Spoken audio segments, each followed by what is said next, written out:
Hola a todas y todos, mi nombre es Jesús Buendía Puyo, soy compositor, intérprete de medios electrónicos y estudiante del proyecto curricular de artes musicales con énfasis en composición y arreglos de la Facultad de Artes ASAP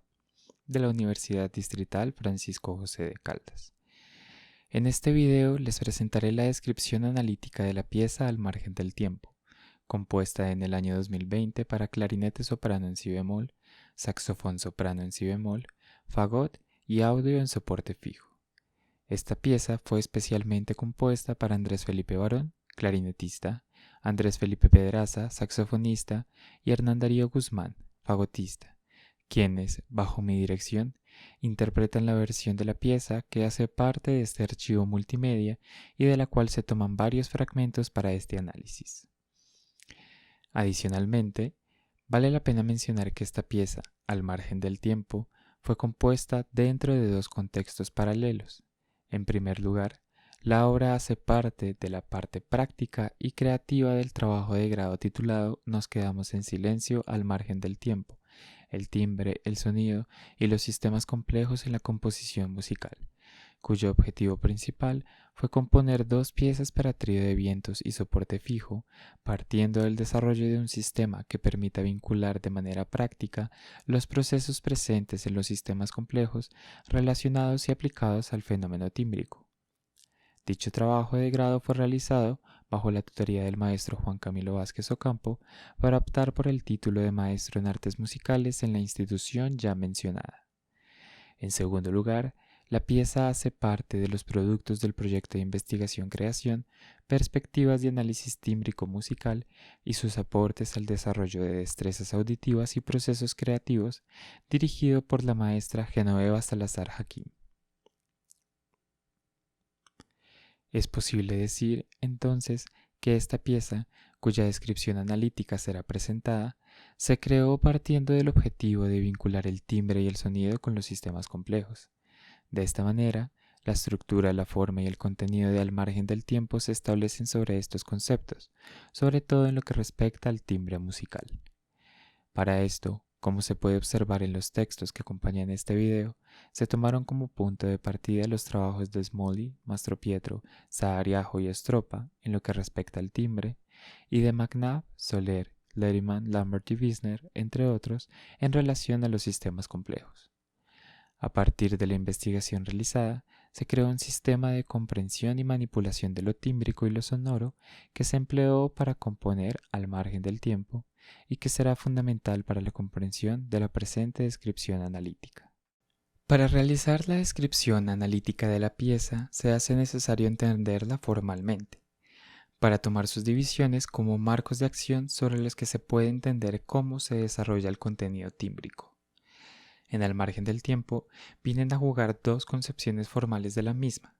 La primera, que surge debido a la intencionalidad compositiva y que yo, como compositor, tengo clara desde el proceso preescritural.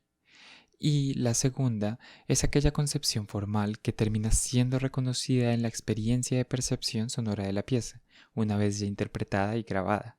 que si bien es en un principio bastante similar a la definida compositivamente, se desliga hacia la mitad de la pieza. En cuanto a la primera de las divisiones formales, esta contaba con 5 momentos diferentes, 3 de estos con comportamientos tímbricos internos que no se ven modificados y 2 procesos intermedios de transformación tímbrica constante. Dichos momentos fueron definidos en función de la información paramétrica y el comportamiento tímbrico que se desarrollaba en cada momento de Al margen del tiempo. En cambio, la división formal que surge de la experiencia cuenta con 4 momentos, en donde los silencios del ensamble completo, que en un principio se establecieron como puntos de descanso, terminaron definiendo la sensación formal de la composición. El primer momento de la pieza, que abarca entre los compases 1 y 30, contiene una presencia rica y variada de timbres que no se estabilizan en un tipo de comportamiento claro. Esta primera sección emplea todas las tipologías espectrales planteadas por Smalley, es decir, hay una gran cantidad de alturas reconocibles al tiempo que se integran espectros inarmónicos sinodales por la presencia de multifónicos e incluso se integra el contenido ruidoso por medio de sonido de aire, entre otras técnicas. Para aumentar la complejidad y la densidad de esta sección, la cantidad de información tímbrica de cada uno de los sonidos que se presentan suele tener una gran cantidad de capas de información sonora. Esta sección contiene bastante información paramétrica, es decir, se agota todo el registro del ensamble, se emplean sonidos de diferentes alturaciones, el tiempo y el tempo no responden a procesos fácilmente reconocibles, hay todo tipo de rugosidades internas, etc.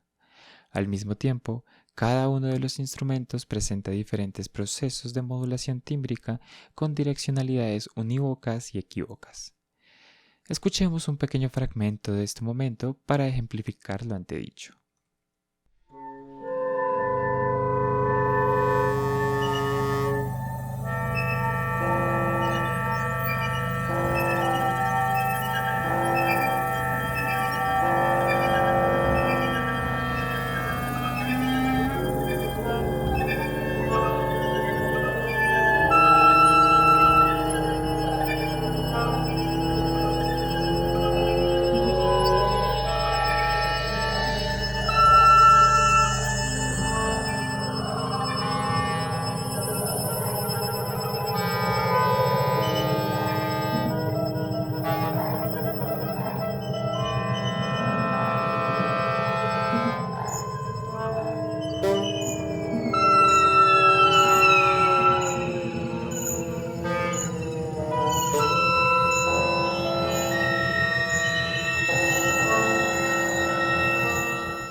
La segunda de las secciones se contemplaba como un proceso de transición entre la sección 1 y 3, entre los compases 30 y 78,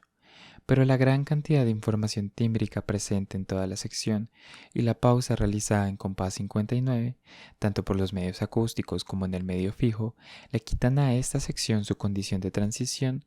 y, hasta el compás 59, le otorgan una autonomía y una importancia formal tan significativa como la primera sección. De hecho, tímbricamente puede empezar a resultar incluso más interesante esta segunda que la primera, esto debido a que se refuerzan las ideas de modulación tímbrica con direccionalidades claras, sobre todo en el tratamiento del contenido tónico y duracional, mientras parámetros como la rugosidad y la tipología espectral se mantienen en un constante proceso de transformación tímbrica sin una gradualidad o direccionalidad claramente reconocibles. Escuchemos un fragmento de esta sección de la pieza.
La tercera de las secciones que resultan de manera espontánea en el proceso de escucha combina el final de la segunda sección original, que terminaría en el compás 78, y la corta, casi inapreciable por su extensión de 10 compases, sección 3, que terminaría en el compás 88.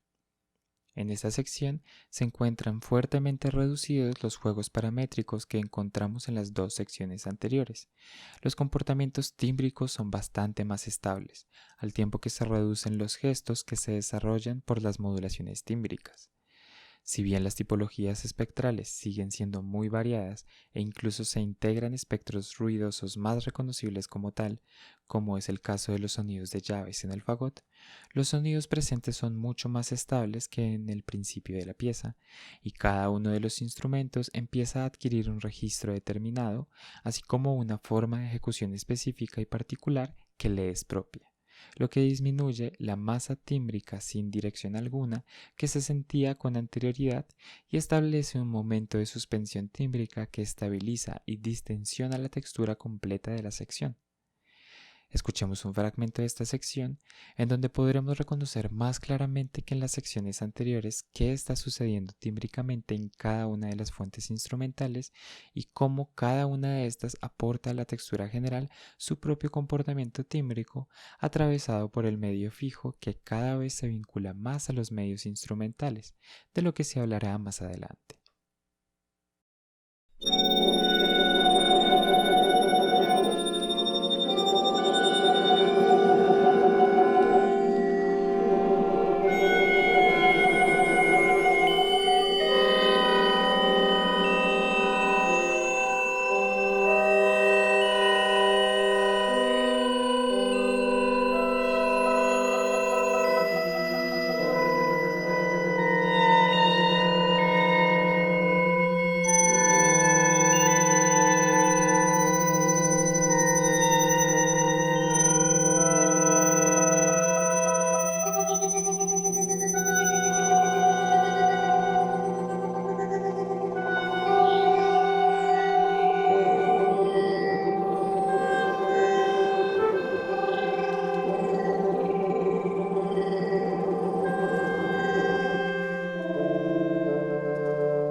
Dando paso a la sección más larga de la pieza, se percibe, tras la interpretación y la grabación de la misma, que todo lo que sucede desde el compás 90 en adelante se unifica en una transición ininterrumpida entre lo que venía sucediendo y el último comportamiento de la pieza.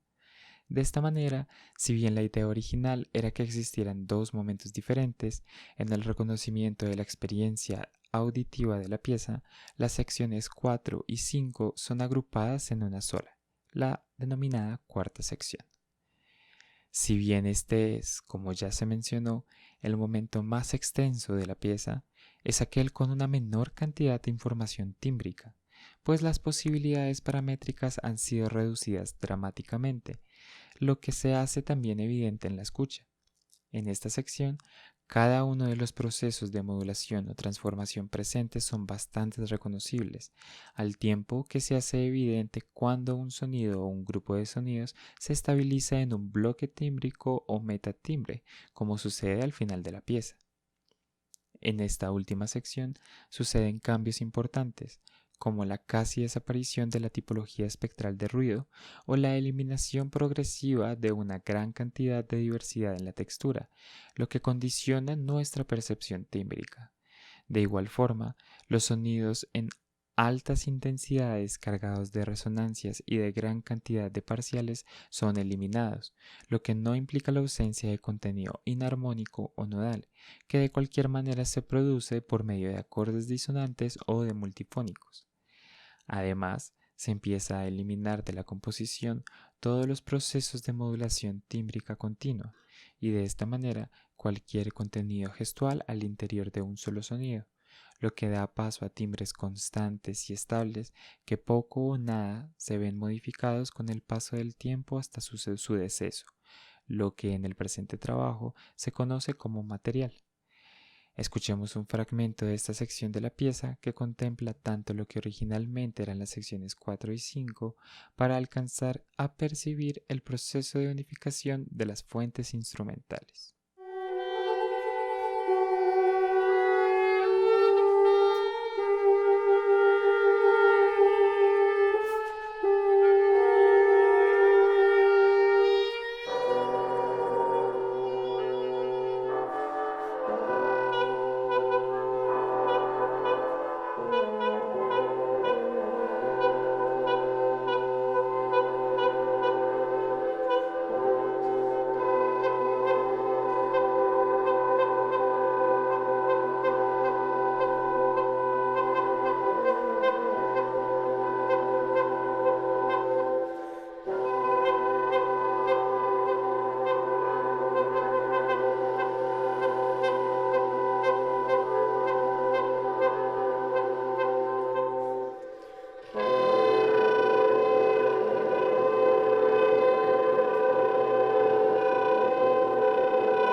En este punto, se hace necesario explicar someramente el proceso de las 4 pistas que componen el medio fijo de al margen del tiempo.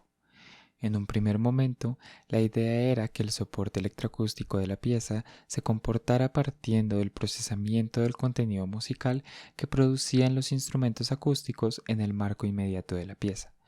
No obstante, tras unas conversaciones con el maestro Juan Camilo Vázquez, se optó por un comportamiento más independiente de la electroacústica que facilitase más la diferenciación de las fuentes sonoras, al menos en el principio de la pieza. Sin embargo, todos los materiales del medio fijo fueron tomados de sonidos pertenecientes a los instrumentos acústicos con el fin de mantener una unidad tímbrica en la pieza entre las diferentes fuentes sonoras. Los diferentes tratamientos sonoros que se encuentran en las 4 pistas se desarrollan a la par de los comportamientos estructurales y formales de la pieza ya mencionados. Así, el medio fijo pasa de poseer características independientes y autónomas que desligan casi por completo sus materiales y gestos de las fuentes instrumentales de las que parte, hasta un punto en el que se unifican todas las líneas de la pieza, en el cual es más factible reconocer las grabaciones de multifónicos y alturas definidas con poco procesamiento. Al igual que los medios acústicos, los sonidos electroacústicos se enmarcan en los tipos de comportamiento vigente en cada sección. Esto contemplando o teniendo en cuenta sus propias condiciones técnicas características. De esta manera se hacen evidentes diferentes vínculos entre los procesamientos y los parámetros tímbricos que se escuchan en los instrumentos acústicos. Por ejemplo, se utilizó la granulación para proveer rugosidad, de manera similar a cómo funciona el frulato, entre otro tipo de relaciones. Teniendo esto en consideración, las 4 pistas son influenciadas a la vez que influyen en la percepción formal y tímbrica de la pieza que ya se mencionó anteriormente. De esta manera, la primera de estas tiene un comportamiento lleno de dinamismo y con una gran cantidad de procesos tímbricos internos, modulaciones, una gran cantidad de tipologías, etc., mientras que la última es bastante estable y se unifica completamente con lo que sucede en los instrumentos acústicos. Lo mismo sucede en las pistas 2 y 3. Se adhieren completamente a los tipos de comportamientos tímbricos que se dan en los medios acústicos. Escuchemos un fragmento de la primera pista y otro de la última.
Para concluir,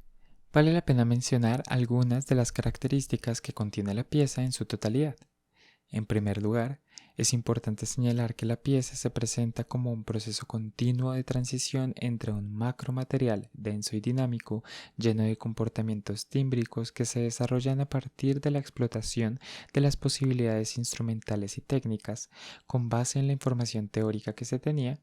y que esto llega a un material con poca variedad, en donde el comportamiento tímbrico se ve limitado por unas pocas posibilidades que, de cualquier manera, al ser bastante suaves y sutiles, son completamente diferentes al estado inicial de la pieza. En segundo lugar, se puede decir que es bastante interesante que la experiencia tímbrica en vivo condiciona la música que escuchamos. En este caso, la forma de al margen del tiempo es completamente definida por la manera en que se distribuye el contenido paramétrico del que emerge el timbre. Ya para finalizar, quiero agradecer a Genoveva Salazar Hakim, directora del proyecto de investigación del que este proyecto se parte, a Juan Camilo Vázquez, quien fue mi tutor de trabajo de grado y a quien le agradezco por todos sus aportes a la composición de esta pieza, y al resto del equipo del proyecto de investigación: Luisa Fernanda Benítez, Luis Fernando Sánchez, Camila Giraldo, Valentina Roveda, Ana María Aponte, Alex Ospina, Andrés Felipe Barón, Andrés Felipe Pedraza, Hernán Darío Guzmán. También muchas gracias a ustedes por ver este video. Hasta luego.